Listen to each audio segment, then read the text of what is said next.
नमस्कार दोस्तों, मैं हूं दीप नारायण। आप सभी का स्वागत है दीप एकेडमी में। जैसे कि मैंने आपसे बोला था कि कंपटीशन की तैयारी के लिए मैं आपके लिए जो मैथ है वो लेके आऊंगा, मैथ के जो सेशन है वो लेके आऊंगा। तो आज मैं इसी श्रृंखला में लेके आता हूं संख्या पद्धति को, नंबर सिस्टम्स को। कोई भी आपका कंपटीशन एग्जाम हो, कोई भी कंपटीशन एग्जाम हो, चाहे आप एसएससी के एग्जाम को ले लें, ठीक है, एसएससी हो जाए आपका, या एसएससी के दूसरे एग्जाम हो जाएं, इसके बाद रेलवे एग्जाम जो है आपका, रेलवे, ठीक है, साथ ही साथ में बाकी जितने भी एग्जाम्स होते हैं, रेलवे के साथ में बैंक की अगर बात करते हैं तो बैंक का एग्जाम जो होता है, इन सभी एग्जाम में, ठीक है, सभी एग्जाम में कम से कम 1 से 2 क्वेश्चंस पूछे जाते हैं। 1 से 2 क्वेश्चंस तो मैंडेटरी ही है, जो पूछे जाते हैं। तो चलिए हम यहाँ पे बात करते हैं, टाइम को वेस्ट नहीं करते हैं। तो सबसे पहले यहाँ पे बात करते हैं डिजिट। डिजिट यानी अंक। तो आपने जब भी आप नंबर को लिखते हैं तो आप यहाँ पे कुछ डिजिट यूज करते हैं, जैसे 0, 1, 2, 3, 4, 5, 6, 7, 8 एंड 9। इनको हम बोलते हैं डिजिट। इनको क्या बोलते हैं हम? इनको बोलते हैं हम डिजिट बोलते हैं।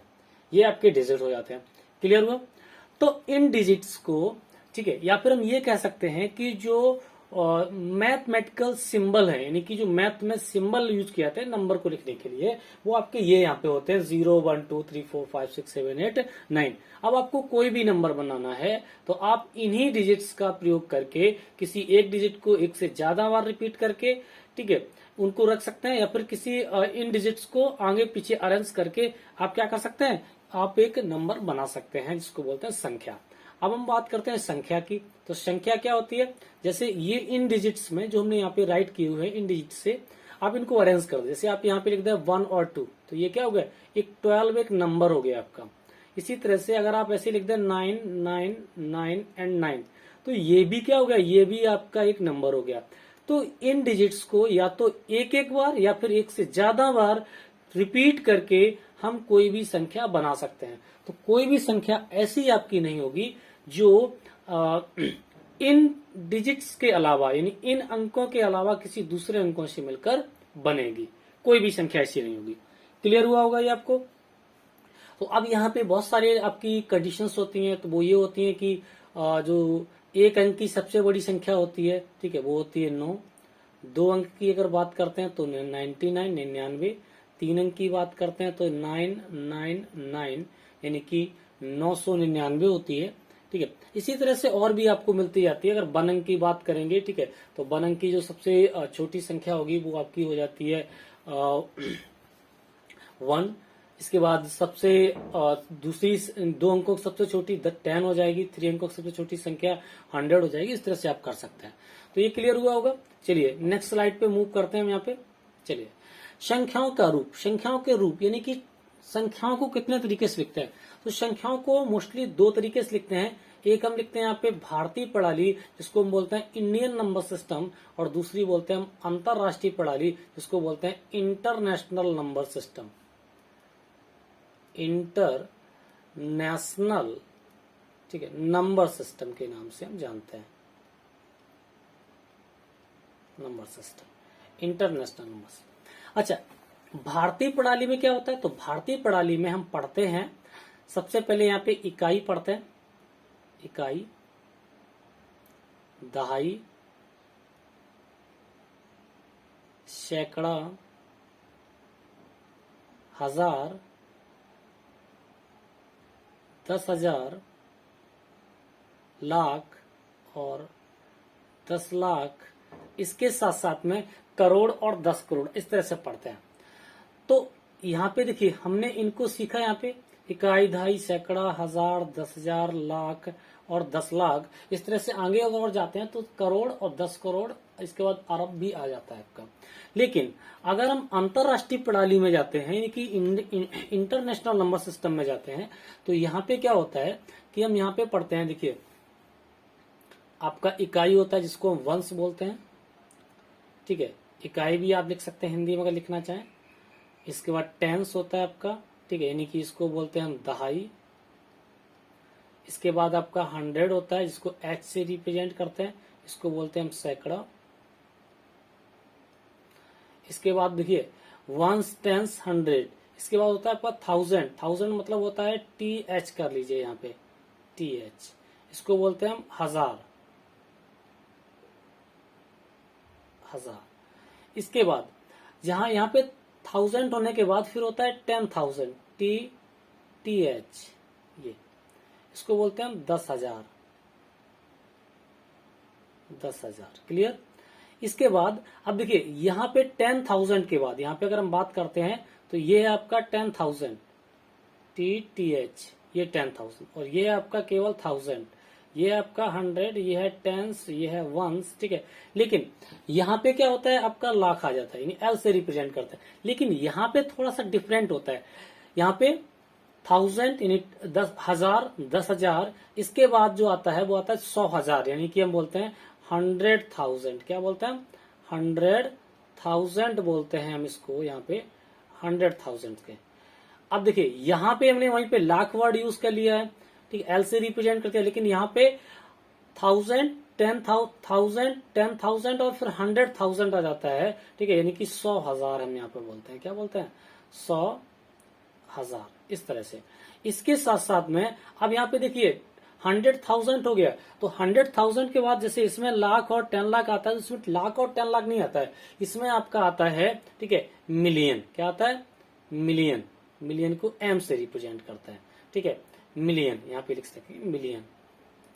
इसके बाद आता है आपका 10 मिलियन, ठीक है, ये 10 मिलियन ऐसे लिख सकते हैं। इसके बाद आता है 100 मिलियन, तो यहाँ पे लिख लेंगे आप 100 मिलियन, 100 मिलियन। लेकिन इसके जस्ट बाद आपका आ जाता है बिलियन। क्या आता है? बिलियन। फिर 10 बिलियन, फिर 100 बिलियन, इस तरह से फिर ट्रिलियन आ जाता है। फिर इसके बाद 10 ट्रिलियन, ठीक है, इसके बाद आ जाता है आपका 100 ट्रिलियन। तो इस तरह से क्रम चालू रहता है आपका।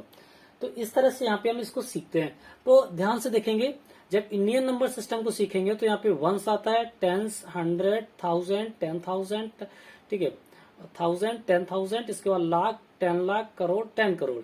जबकि इंटरनेशनल नंबर सिस्टम में ones, tens, 100, 1000, 10,000, 100,000, million, 10 million, 100 million, इसका बिलियन, 10 बिलियन और 100 बिलियन, इसका ट्रिलियन, 10 ट्रिलियन और 100 ट्रिलियन, इस तरह से वैल्यू आपकी आ जाती है। तो ये आपको एक मेजर ध्यान रखना है, ठीक है। मोस्टली आपके एग्जाम्स में सिर्फ अगर कोई नंबर दिया जाएगा तो आपको भारतीय प्रणाली जो है उसमें दिया जाता है आपको, ठीक है, इंटरनेशनल में नहीं दिया जाता। लेकिन फिर भी आपके एग्जाम को टफ करने के लिए वो इस तरह से बना सकते हैं। चलिए नेक्स्ट स्लाइड पे मूव करते हैं। चलिए अब बात करते हैं जातिवान, यानी कि जो लोकल वैल्यू होती है उसकी बात करते हैं, उसके बाद प्लेस वैल्यू की बात करते हैं। तो अगर आपके पास कोई नंबर है 33648, ये कोई नंबर है, तो इसका अगर हम यहाँ पे बात करते हैं लोकल वैल्यू, लोकल वैल्यू मतलब हो जाएगा आपका जातिमान। तो जातिमान मतलब होता है कि डिजिट की जो रियल वैल्यू होती है, ठीक है, जो रियल वैल्यू होती है, ठीक है, वो क्या होती है? जातिमान होती है। तो अगर इसी क्वेश्चंस में 33648 अगर आपसे पूछा जाए कि 4 की जातिमान क्या है, तो 4 की जातिमान 4 है। इस 3 की अगर जातिमान आपसे पूछी जाती है तो कितना है? 3। क्योंकि जो इसकी जो एक्चुअल वैल्यू होती है वही, यानी ये जो वैल्यू है, ठीक है, ये और ये जो वैल्यू है ये सेम रहती है। तो इसको हम जातिमान के नाम से जानते हैं। क्लियर हुआ? जातिमान होता है मतलब कि जो नंबर दिया है उसकी स्वयं की वैल्यू ही जातिमान कहलाती है आपकी। चलिए अब हम बात करते हैं प्लेस वैल्यू की। तो प्लेस वैल्यू क्या होता है? जैसे मैंने यहाँ पे नंबर नोट किया 16985, मैंने यहाँ पे नंबर नोट किया। अच्छा, इसकी अगर हम प्लेस वैल्यू की बात करते हैं तो स्थानीय मान की बात करते हैं तो निकालते कुछ इस तरह से हैं। देखिए ये वंस प्लेस पे है तो 1 बना के यहाँ पे 5 का मल्टीप्लाई करते हैं और फिर इसका इंटू करके यहाँ पे लिख देते हैं। तो कितना है? 5, 8। तो यहाँ पे देखिए 8 किस प्लेस पे? ये 10 प्लेस पे है, तो इसमें 10 का मल्टीप्लाई करते हैं और 8 का 10 इंटू 8 करके यहाँ पे 80 लिख देते हैं। यहाँ पे देखिए 9 जो प्लेस है वो किसके? 100 प्लेस पे है, तो 100 इंटू 9 इक्वल टू 900। इसी तरह से 6 जो यहाँ पे लिखा हुआ है ये आपका 1000 प्लेस पे लिखा हुआ है, तो 1000 इंटू 6 इक्वल टू 6000। क्लियर? इसी तरह से 1 को भी। तो देखिए इस जैसे 5 है, 5 का प्लेस क्या है, तो 5 का प्लेस है यूनिट यानी कि वंस प्लेस यानी कि 5। 8 का प्लेस क्या है, टेंस, तो टेंस पे वैल्यू क्या होगी 80। 9 किस पे है 100 प्लस पे, तो उसकी वैल्यू 100 में जाएगी तो 900। यहाँ पे 6, यहाँ पे देखिए 6 यहाँ पे लिखा हुआ 1000 प्लेस पे, तो इस 6 के बाद 1000 वर्ड ऐड कर देना तो कितना हो जाएगा 6000 हो जाएगा। तो इस तरह से आप प्लेस वैल्यू और फेस वैल्यू निकाल सकते हैं। आपसे इस प्लेस वैल्यू और फेस वैल्यू में क्वेश्चंस कैसे पूछे जाते हैं, आपको क्वेश्चंस ऐसे दिया जाएगा। अगर एग्जाम्पल की हम बात करते हैं तो एग्जाम्पल कुछ इस तरह से दिया जाएगा, आपको दिया जाएगा 3, 5, 6, 9, ठीक है। ये आपसे आपको क्या दिया जाएगा कि इसमें एक बार 5 में यहाँ पे और राइट करता हूँ। यहाँ पे क्या दिया जाए कि 5 की, ठीक है, प्लेस वैल्यू तथा फेस वैल्यू के बीच अंतर स्पष्ट कीजिए। तो देखिए 5 दो जगह लिखा है, तो इनकी प्लेस वैल्यू को जो है निकालना है आपको और फेस वैल्यू निकालना है, ठीक है। और उनको क्या करना है आंसर मतलब सब्ट्रैक्ट कर देना है या फिर ऐड करने के लिए बोले जाएंगे, ठीक है। तो इस तरह से तो यहाँ पे मैं लिखता हूँ 3 और 6 की प्लेस वैल्यू के बीच अंतर, ठीक है। तो 3 और 6 की प्लेस वैल्यू के बीच अंतर क्या होगा, देखिए तो 6 की प्लेस वैल्यू कितनी होगी 600, 3 की प्लेस वैल्यू कितनी होगी, देखिए तो ये आपका 10,000 पे लिखा है तो यहाँ पे कितनी होगी 30,000। क्लियर हुआ ये 30,000। तो यहाँ पे आंसर जो होगा वो हो जाएगा 30,000 माइनस 600, ये यहाँ पे आंसर होगा। तो इसको हम सब्ट्रैक्ट कर देंगे और वैल्यू आ जाएगी। यहाँ पे 10 से 6 जाएगा 4 हो जाएगा, ठीक है। यहाँ पे 9 होगा और यहाँ पे 2 हो जाएगा। तो ये आपका आंसर आ जाता है। क्लियर। नेक्स्ट स्लाइड पे मूव करते हैं। देखिए विभक्ति के नियम, यानी कि कोई नंबर किस संख्या से विभक्त हो रहा है यानी डिवाइड हो रहा है, जिन्हें डिविजिबिलिटी रूल के नाम से भी जानते हैं, उसको कैसे निकालते हैं उसको समझ लीजिए। मैं ये वीडियो सिर्फ 15 मिनट का, क्योंकि कुछ ही स्लाइड और इसमें इंक्लूड करूंगा और यहाँ पे मैं आपको एक छोटा सा वीडियो के साथ में इसके साथ में कुछ क्वेश्चंस भी सॉल्व कराऊंगा। तो 2 से विभाजित यानी कि कोई नंबर 2 से विभाजित कब होगा, जब वो नंबर कैसा हो, सम हो, ठीक है, सम हो। या फिर हम कह सकते हैं कि जो लास्ट डिजिट हो, जो भी नंबर है लास्ट डिजिट है, लास्ट डिजिट 0, 2, 4, 6, 8, ठीक, इनमें से कोई एक नंबर होगा, या तो 0 होगा, 2 होगा, 4, 6, 8, इनमें से अगर कोई नंबर है किसी नंबर के तो क्या होगा 2 से डिविजिबल होगा। 3 से डिविजिबिलिटी की बात करते हैं तो कोई नंबर 3 से डिविजिबल होगा, ठीक है, अगर उनके अंकों का योग, अंकों का योग 3 से पूर्णतः विभाजित है, 3 से पूर्णतः विभाजित है। अगर किसी संख्या के अंकों का योग 3 से पूर्णतः विभाजित है तो हम कह सकते हैं कि वह नंबर 3 से विभाजित होगा। तो इसके लिए मैं एक नंबर यहाँ पे लेता हूँ, छोटा सा, बहुत ही छोटा नंबर होगा जो कि हम सिर्फ प्रैक्टिकल करने वाले हैं यहाँ पे, ठीक है। तो किस तरह से आप करेंगे वो देख लीजिए आप, ठीक है। मैंने यहाँ पे ले लिया 3,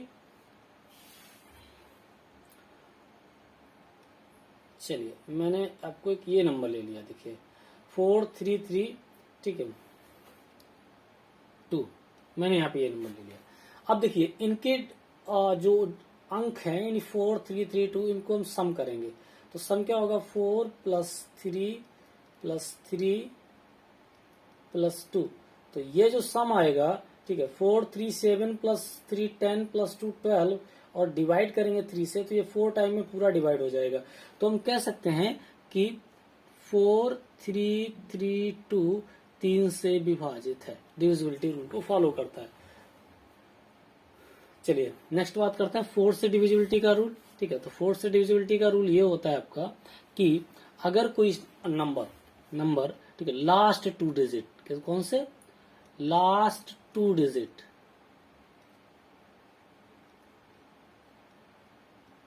लास्ट 2 डिजिट यदि 4 से डिविजिबल हैं तो वो पूरा नंबर 4 से डिविजिबल होगा। जैसे मैंने यहाँ पे नंबर लिखा 3, 6, 8, 7, 1, 2, 4, ये मैंने लिखा। अब इस नंबर्स के आपको डिविजिबिलिटी चूंकि चेक करनी है तो आप लास्ट 2 डिजिट कौन से आपके 24, ये अगर 24 4 से कंप्लीट डिवाइड है तो फिर ये नंबर आपका कंप्लीट डिवाइड होगा 4 से, यानी 4 से पूरा पूरा विभाजित होगा। ये एक नियम है आपका। तो यहाँ पे देखिए 4 1 जा 4, 4 6 जा 24, 4 1 4, 4 6 24, तो 6 बार में पूरा पूरा कट जाता है। तो कह सकते हैं कि 3 6 8 7 1 2 4 4 से पूर्णतः विभाजित है, डिविजिबल है। 5 से डिविजिबिलिटी का रूल होता है लास्ट डिजिट, जो भी नंबर होगा उसका लास्ट डिजिट 0 और 0 या तो 0 हो, ठीक है, तब या फिर और 5, या तो 0 हो या 5 हो, वो कंप्लीट आपका 5 से डिविजिबल होगा। जैसे मैं यहाँ पे एक नंबर लेता हूँ 5 6 3 2 0, तो इसमें देखना बस ये है कि ये नंबर 5 से अगर डिविजिबल है तो लास्ट डिजिट क्या है 0, यानी कि 5 से डिविजिबल है। अगर मैं दूसरा नंबर यहाँ पे लिखता हूँ 3 6 9 8 5, अब यहाँ भी देखना है लास्ट डिजिट क्या है 5, लास्ट डिजिट 5 है, तो ये पूरा नंबर किससे डिविजिबल है 5 से डिविजिबल है। चलिए नेक्स्ट बात हम करते हैं, नेक्स्ट स्लाइड पे मूव करते हैं और फिर आगे बात करते हैं। देखिए 6 से डिविजिबिलिटी का रूल क्या है, 6 से डिविजिबिलिटी का रूल है कि जो नंबर है, नंबर कैसा होना चाहिए, नंबर इवन होना चाहिए, ठीक है, plus divisible by 3, divisible by 3, दो कंडीशंस होनी चाहिए। नंबर आपका इवन हो, इवन को हम पहले ही पढ़ चुके हैं, यानी कि लास्ट डिजिट या तो 0 2 4 6 8 ये होना चाहिए, ठीक है, या फिर और साथ ही साथ में क्या होना चाहिए डिविजिबल बाई 3, यानी उसके अंकों का अगर योग करें तो 3 से विभाजित हो रहा हो, तो वो क्या है आपका 6 से डिविजिबिलिटी कहलाएगा, डिविजिबल कहलाएगा। 7 से डिविजिबिलिटी का रूल होता है, ठीक है, 7 से डिविजिबिलिटी का रूल होता है कि लास्ट 2 डिजिट, जो लास्ट 2 डिजिट होंगे, लास्ट 2 डिजिट जो होंगे, ठीक है, लास्ट 2 डिजिट जो होंगे आपके, उनको क्या करना है कि उनको आपको सबसे पहले उनका डबल करना है, और डबल करने के बाद में जो रेस्ट ऑफ द नंबर बचता है उसको क्या करना होता है, उससे सब्ट्रैक्ट करना होता है।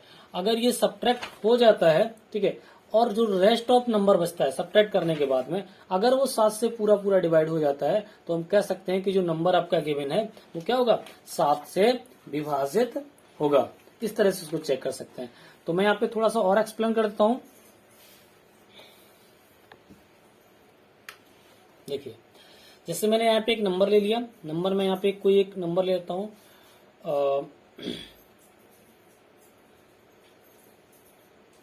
882, मैंने यहाँ पे एक नंबर लिया 882। अब देखिए इस लास्ट डिजिट को छोड़ देंगे, इस लास्ट डिजिट को 2 को, रेस्ट नंबर कितना है आपका 88, रेस्ट आपका 88 है। हम क्या करेंगे कि जो लास्ट 2 डिजिट है इसका डबल कर देंगे, तो यहाँ पे डबल करेंगे तो 2 इंटू 2 डबल हो गया 4। अब इससे क्या करेंगे सब्ट्रैक्ट कर देंगे, सब्ट्रैक्ट कर दिया तो ये हो गया आपका 88 माइनस 4, ठीक है। अब जब 88 माइनस 4 करेंगे, ठीक है, तो यहाँ पे आ जाएगा आपका 84, क्लियर। अब ये जो रेस्ट ऑफ नंबर सब्ट्रैक्ट करने पाया है 84 डिविजिबल बाई 7, 7 से इसको डिवाइड करेंगे। 84 अगर 7 से कंप्लीट डिवाइड है, यानी कि यहाँ पे कट करते हैं तो 7 1 जा 7, कैरी ओवर 1, 7 2 जा 14, तो ये आपका 12 टाइम पूरा कट जाता है। तो हम यहाँ पे कह सकते हैं कि जो नंबर है आपका, ठीक है, यानी कि 882 ये कंप्लीट आपका 7 से डिविजिबल है, क्योंकि इसके लास्ट डिजिट का डबल करके रेस्ट ऑफ नंबर से सब्ट्रैक्ट करने पे जो नंबर प्राप्त हुआ वो 7 से डिविजिबल है, यानी 84 जो प्राप्त हुआ वो क्या हुआ 7 से डिविजिबल है, तो ये पूरा नंबर ही 7 से डिविजिबल आपका हो जाता है। इस तरह से यहाँ पे हम करते हैं। चलिए नेक्स्ट बात करते हैं 8 से डिविजिबिलिटी का रूल। तो 8 से डिविजिबिलिटी का रूल ये होता है कि लास्ट 3 डिजिट,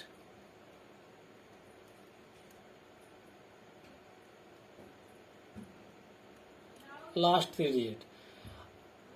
3 डिजिट, ठीक है, अपॉन 8, और यहां पे आपको क्या मिलता है रिमाइंडर 0, या फिर कह सकते हैं कोई इंटीजर मिल जाता है, इंटीजर मिल जाता है, यानी कंप्लीट डिवाइड हो जाता है। लास्ट के 3 अंक 8 से पूरे पूरे डिवाइड हो जाते हैं, तो वो पूरा नंबर ही 8 से विभाजित होगा। जैसे कि एग्जाम्पल के तौर पे अगर यहाँ पे लें तो लिखेंगे 3 6 248, लास्ट 3 डिजिट देखिए 248 यहाँ पे दिए हुए हैं, इनको 8 से डिवाइड आप करिए। अगर ये कंप्लीट डिवाइड हो जाते हैं तो उस कंडीशन में कह सकते हैं कि 36248 ये पूरा पूरा ही आपका 8 से डिविजिबल है, यानी पूरा पूरा डिवाइड होगा। तो यहाँ पे ये क्या होता है, 8 3 सा 24, 8 1 सा 18, 31 टाइम में पूरा पूरा डिवाइड हो रहा है। तो ये पूरा नंबर 36248 8 से डिविजिबल होगा। चलिए 9 से डिविजिबिलिटी की बात करते हैं। तो 9 से डिविजिबिलिटी की बात करने का मतलब है यहाँ पे कि अंकों का योग,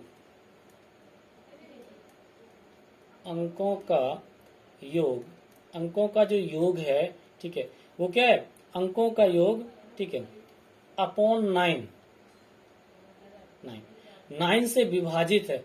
तो उस कंडीशन में कह सकते हैं कि ये जो संख्या होगी वो 9 से विभाजित होगी। जैसे मैंने यहाँ पे लिया 72, इनके अंकों का सम करते हैं तो ये हो जाएगा 7 + 2 = 9, और 9 से ही विभाजित किया हमने तो 1 टाइम में पूरा पूरा विभाजित हो जाएगा। तो कह सकते हैं 72 क्या 9 से विभाजित है।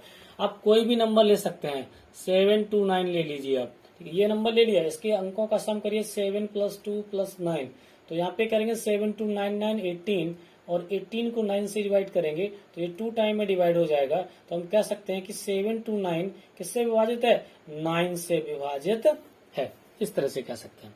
चलिए नेक्स्ट स्लाइड पे मूव करते हैं। 10 से विभाजित का नियम होता है, 10 से विभाजित का नियम होता है कि लास्ट डिजिट क्या होना चाहिए, लास्ट डिजिट 0। अगर किसी अंक का लास्ट डिजिट 0 है तो वो कंप्लीट 0 से विभाजित होगा। 11 से डिविजिबिलिटी का रूल होता है, ठीक है, 11 से डिविजिबिलिटी का रूल जो होता है वो यह होता है, ठीक है,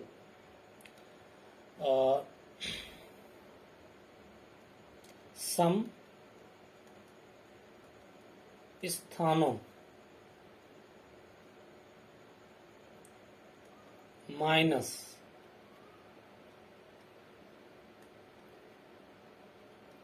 सम स्थानों माइनस विषम स्थानों,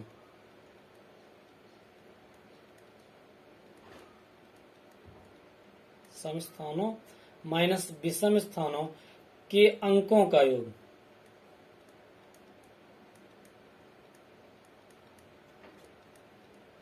अंकों का योग अपॉन अंकों का डिफरेंस अपॉन 11। अगर ये डिवाइड हो जाता है पूरा पूरा, या कोई 11 का मल्टीपल आ जाता है, तो उस कंडीशन में हम कह सकते हैं कि वो संख्या 11 से विभाजित होगी।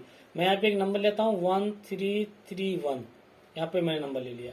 या तो ये 0 हो जाना चाहिए, या फिर कोई एक ऐसा नंबर आ जाए जो कि 11 से विभाजित हो, ठीक है। तो फिर यहाँ पे देखिए, तो सम अंकों का करते हैं। तो सम अंक कौन है, 2 और ये 3 और 1, तो 3 + 1 माइनस विषम अंक कौन है, पहला अंक और तीसरा अंक, यानी कि इसमें भी हो जाएगा 1 + 3। अब इसको देखिए, ये 4 - 4 अपॉन 11 करेंगे तो 0/11 आपका आ जाएगा, ठीक, और जो क्या हो जाएगा आपका 0 हो जाएगा, ठीक है। या तो इनका डिफरेंस 0 होना चाहिए, या फिर कोई एक ऐसा नंबर आए जो कि 11 से विभाजित हो। ये आपका विभाज्यता का नियम कहलाता है। क्लियर हुआ? तो हमने यहाँ पे इतनी चीजों को यहाँ पे डिस्कस कर लिया। अब मैं डायरेक्ट मूव करता हूँ, मैंने कुछ क्वेश्चंस लिए हुए हैं, उनके लिए मूव यहाँ पे मैं करता हूँ, ठीक है। चलिए, तो मैं यहाँ पे स्लाइड की तरफ मूव करता हूँ, और यहाँ पे जो हमारा वीडियो है वो 23 मिनट का हो गया है, ठीक है। मैं ओरल बताऊंगा बहुत जल्दी से। मैंने यहाँ पे कुछ क्वेश्चंस लिए हुए हैं। देखिए, पहले क्वेश्चंस में आपसे यहाँ पे ये जो बोला जा रहा है वो ये बोला जा रहा है, इस क्वेश्चंस के लिए हम बात करते हैं। देखिए, इस क्वेश्चंस के लिए 6735 स्टार 1 में स्टार का अल्पतम मान का मतलब यहाँ पे है कि निम्नतम मान क्या है होगा, जिससे कि प्राप्त संख्या 9 से विभाजित हो। तो 9 से विभाजितता को हमने ये पढ़ा हुआ है कि अगर कोई संख्या 9 से विभाजित होगी तो उसके अंकों का योग कितना होगा, 9 से विभाजित होना चाहिए। तो हम यहाँ पे करेंगे 6 + 7 + 3 + 5 प्लस स्टार और +1 अपॉन 9 किससे डिवाइड करेंगे, 9 से डिवाइड करेंगे।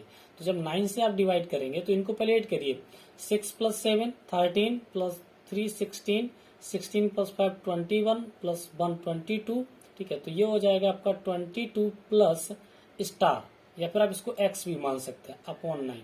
अब देखिए 22 9 से डिविजिबल होता नहीं, ठीक है। तो जब ये 9 से डिविजिबल नहीं होता है, ठीक है, तो आपको क्या करना है कि यहाँ पे कोई एक मिनिमम वैल्यू पुट करनी है एक्स की जगह पे, जिससे कि ये 9 से डिविजिबल हो जाए।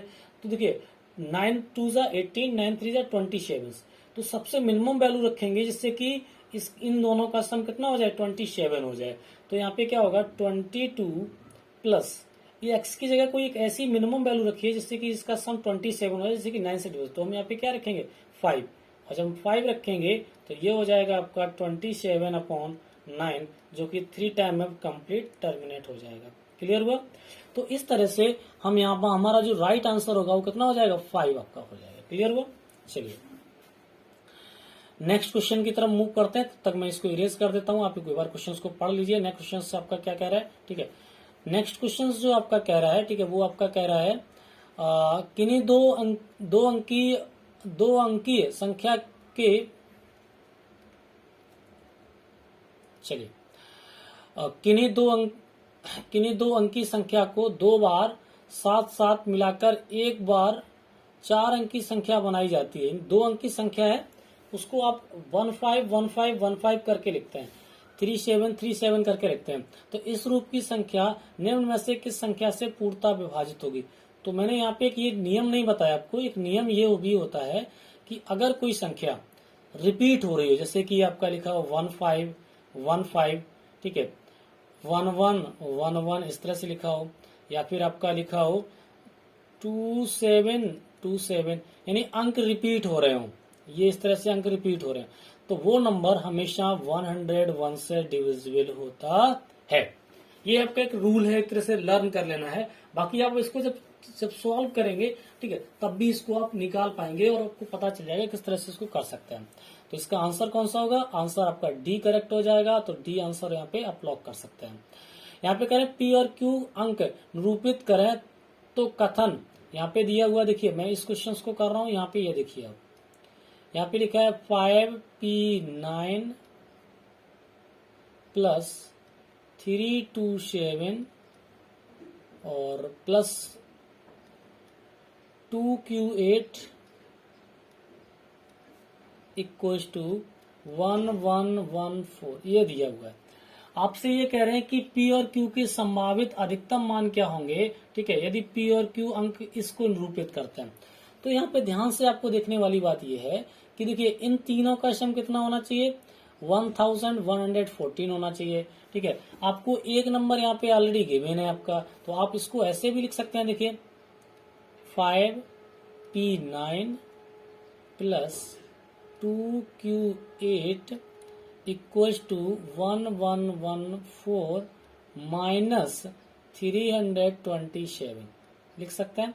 इसको सब्ट्रैक्ट करेंगे तो यहाँ पे 14 में से 7 सब्ट्रैक्ट हो जाएगा, तो 7 बचेगा आपका। यहाँ पे 0 होगा, यहाँ पे 10 आ जाएगा, 10 में से 2 करेंगे तो 8 आपका आ जाएगा। यहाँ भी 0 आपका बचेगा, यानी कि 10 में से 3 जाएगा 7 आ जाएगा, ठीक है। तो आपका ये लगभग यहाँ पे बचेगा, ठीक है, जो यहाँ पे दिया 87, और यहाँ पे आपका बचेगा 5P9 plus 2Q8 equal to, ये आपका कंडीशन है। तो देखिए 8 प्लस 7 17 हो गया, कैरी ओवर 1 हो जाता है आपका। अब यहाँ पे P प्लस Q प्लस 1, तो P प्लस Q प्लस 1 और इनको ऐड करेंगे तो देखिए आगे डिजिट क्या लिखा है 5 to 7, तो ये तो ऑलरेडी लिखा हुआ है। तो यहाँ पे देखिए P plus Q plus 1 equal to 8 आना चाहिए। तो एक कंडीशन जो निकल के आती है आपकी, वो ये यहाँ पे निकल के आती है कि P plus Q plus 1 equal to 8। तो P plus Q equal to हो जाएगा 8 माइनस 1 इक्वल टू 7। तो 7 यहाँ पे आपका जो है सी ऑप्शन, ये करेक्ट आंसर यहाँ पे हो जाएगा। क्लियर हुआ? तो मैंने यहाँ पे इतने ही क्वेश्चंस को डिस्कस किया है, बाकी क्वेश्चंस आप डिस्कस कर सकते हैं। और अगर आपको चाहिए कि ये पूरे क्वेश्चंस में डिस्कस करूं, तो उसको मैं नेक्स्ट वीडियो में लेके आऊंगा, यहीं से प्रारंभ करूंगा और उसको पूरा डिस्कस करूंगा, ठीक है। तो आशा करता हूं कि जितना मैंने अभी आपको बताया है वो आपको समझ में आया होगा। अगर समझ में आया है तो वीडियो को लाइक करें, कमेंट बॉक्स में आके जरूर बताएं, और साथ ही साथ में ये भी बताएं कि जो आप नंबर सिस्टम पढ़ते हैं उसमें किस तरह के क्वेश्चंस आपके एग्जाम में आते हैं। जो मैं बता रहा हूँ इसी तरह से आपके एग्जाम में आते हैं, ठीक है। जैसा कि मैंने दिए हुए एग्जाम में उसके अकॉर्डिंग मैं बता रहा हूँ। अगर आपने भी एग्जाम दिए हैं तो और भी डिफरेंट डिफरेंट टाइप्स के क्वेश्चंस आते हैं। मैंने अभी ये नहीं कह रहा हूं कि मैंने यहाँ पे पूरे डिस्कस कर लिए है, मैंने कुछ टाइप डिस्कस किए हुए हैं, मैं और भी डिस्कस करूंगा। मैंने यहाँ पे स्लाइड्स बना रखी हैं आपके लिए, ठीक है, उनको डिस्कस करूंगा, ठीक है। लेकिन अगर आपको कोई क्वेश्चन ऐसा मिला है, ठीक है, जो आपका बिल्कुल इन्हीं जो अभी सॉल्व कर रहे हैं डिविजिबिलिटी में, इन्हीं में है या प्लेस वैल्यू में है, लेकिन वो बिल्कुल अलग तरह से है, तो आप मुझे सेंड कर सकते हैं, आप मुझे बता सकते हैं, ठीक है। मैं उसको सॉल्व करके आपके लिए प्रोवाइड कराऊंगा, और या बाकी लोगों को, अगर आपने सॉल्व कर लिया तो बाकी लोगों को भी उसका सोल्यूशन मैं बताने की कोशिश करूंगा। चलिए, वीडियो को अंत तक देखने के लिए धन्यवाद।